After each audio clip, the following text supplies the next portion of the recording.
Hello, how's it going? In today's video, I'll be covering Thrall and Lord of the Clans from Chronicle Volume 3. So let's get into some Green Jesus stuff, shall we? Let's go! The Alliance of LORDAERON continued to funnel resources into their network of internment camps. Leadership of these orc prisons fell to a human noble named Aedelas Blackmore. Aedelas wasn't a big fan of this. He kept this to himself, but he definitely felt like this was a punishment. His father, Aedelin Blackmore, had committed treason against LORDAERON years earlier, and he felt like maybe he was given this thankless job because he was the son of a traitor. But Aedelas was a pretty good military strategist, and he had in his possession what he believed was a secret weapon that could restore his rightful position within the Alliance. At the end of the First War, Aedelas had stumbled across a baby orc, lying in the snow next to his dead parents. Aedelas had resisted his instinct to destroy the bloody baby, and instead decided to raise it. Spoiler alert, Aedelas is a drunk. He named the orc Thrall, and trained him to be a gladiator. But over time, he also realised the orc wasn't just some dumb brute, so he began teaching him strategy, philosophy, and leadership. But don't start thinking Aedelas was some loving father to Thrall. He'd often throw Thrall into the fighting pits against numerous opponents. Not only did Aedelas love getting his wobbly boots on, he also bloody loved gambling.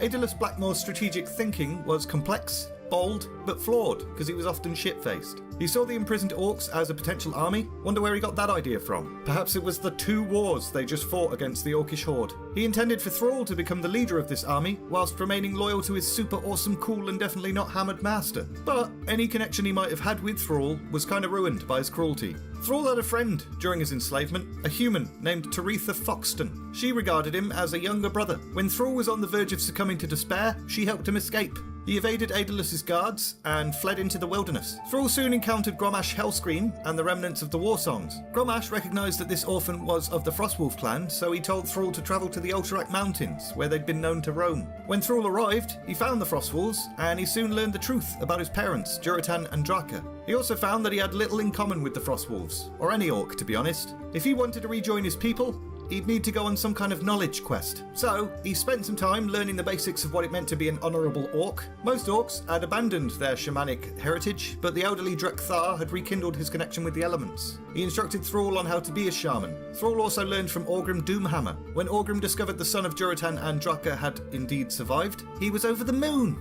Probably cried a little bit. Orgrim taught Thrall how orcs fought, and more importantly, how they lived. Orgrim made Thrall his second in command. They joined Grommash and the war songs, and they launched a campaign to free the orcs from internment. With each toppled camp, the new horde grew bigger and stronger, and the lethargy that had made the orcs submissive began to fade. Unfortunately, Orgrim died whilst liberating one of the camps. But, in his dying breath, he declared Thrall should carry on as the new warchief. So Thrall took that as, here, take all of my stuff. Grabbed Orgrim's eponymous weapon, the Doomhammer, as well as his armour. And that was that. Thrall vowed to dismantle the entire system of internment in one fell swoop. The Horde marched on Aedelas Blackmore's fortress, Durnhold Keep. Thrall offered to parley peacefully, and Aedelas, probably pissed, responded by executing Teresa Foxton.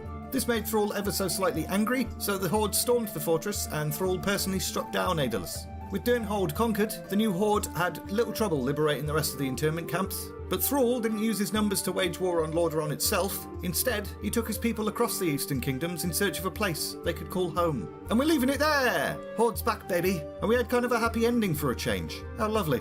On Monday, I'll be covering the Alliance Splinters, The Darkness Prepares, and possibly Fallen Guardians if it doesn't make the video too long. If you want to see that, or the Volume 2 video on Friday, make sure you're subscribed. If you enjoyed this video, press the like button, talk to me in the comments. Are you Alliance or Horde? Or are you like me and play both and sit on the fence like some kind of jerk? Or even if you don't play WoW, based on the stories I've covered so far, which faction would you choose? And why? Let me know. But all that's left to say is, thanks very much for watching, and see ya!